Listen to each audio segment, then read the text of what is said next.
Поставен е тампонот и привршуваат другите земјени работи на преостанатиот дел од трасата на патот од Крушка до Бела река, како завршна подготовка за негово асфалтирање.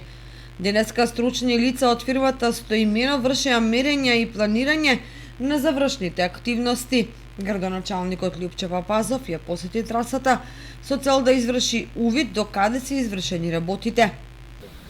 Целта на денешната посета во катастарска општина Полаки е увид во работите и напредокот во реализацијата на работите за изградба на втората фаза од потегот Крушка Ајдар во должина од околу 800 метра со вредност околу 6 милиона, во кое општина Кочани партиципира со околу 50% од вредноста на овој проект. Значи правиме увид на состојбата на терен. Може да се забележи дека фирмата Стоименов е активна, изведувачот на работите, Стоименов е активен на терен и се вршат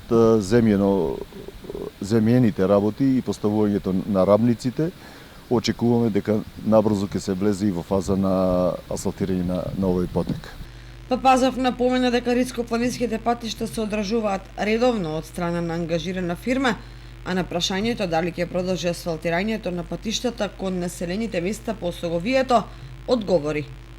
Па тоа е убаво и како желба и како предвидување да го имаме во нашите долгорочни проекции и планови, но сепак се работи за специфичен терен кој бара доста ангажман, бара доста средства. Ќе се обидеме како општина да аплицираме кон соодветните фондови и соодветните повици да возможиме пристап до крајните точки на овој предел.